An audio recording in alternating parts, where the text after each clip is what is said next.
이태원 참사 관련 소식입니다. 국정조사 계획서가 오늘 우여곡절 끝에 국회를 통과했습니다. 국민의힘이 당초 합의와 달리 대검찰청을 조사 대상에서 빼자고 하면서 막판까지 진통을 겪기도 했습니다. 송우영 기자입니다. 오전에 열기로 한 이태원 참사 국정조사 특위회의에 국민의힘이 나타나지 않았습니다. 국민의힘 쪽에서 대검찰청을 좀 빼달라. 이게 아직 합의가 안 돼서.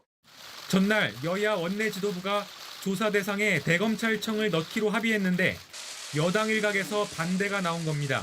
대한민국 법상으로 경찰 마약 수사 인력 운영과 검찰은 전혀 관계가 없습니다.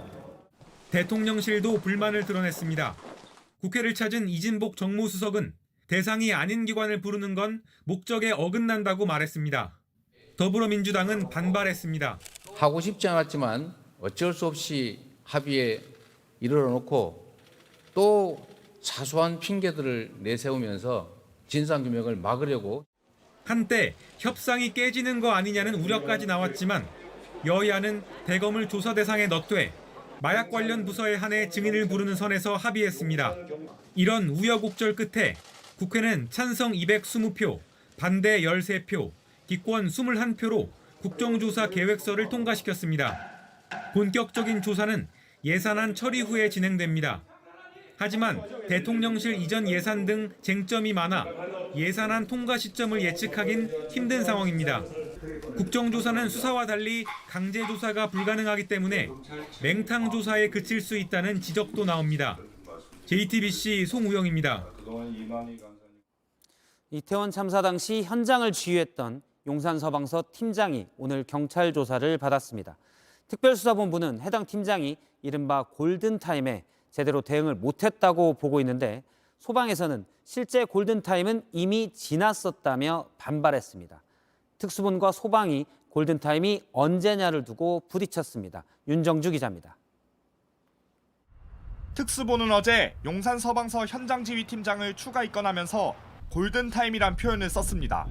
사고 발생 45분 뒤인 밤 11시까지를 잠정적 골든타임으로 봤는데 이때 현장 대응에 문제가 있었던 겁니다. 해당 팀장은 사고 발생 28분 뒤인 밤 10시 43분부터 최성범 용산서방서장이 지휘 선언을 한 밤 11시 8분까지 현장을 지휘했습니다. 그런데 최근 공개된 소방 녹취에서 밤 11시경 30명 정도 쓰러져 있는데 안전한 곳으로 유도하고 있어 잠시 뒤 상황이 종료될 것이라 말해 논란이 됐습니다. 소방 측은 경찰이 책임을 떠넘기는 거라며 반발하고 있습니다. 최성범 서장은 취재진에게 심폐소생술 환자는 골든타임이 4분에서 5분 사이라며 소방 최초 도착이 10시 반인데 사고 발생 15분 뒤라 골든타임이 이미 지났다고 주장했습니다. 무전 내역을 두고선 골목 앞쪽 상황을 보고 판단한 내용이었다며 뒤쪽은 이미 대부분 사망 상태였다고 했습니다.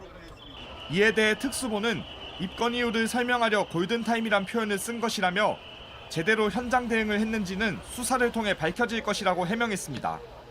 그러면서도 11시가 넘어서도 구조가 필요한 사람이 있었기 때문에 소방 측 주장은 확인이 더 필요하다고 반박했습니다. JTBC 윤정주입니다.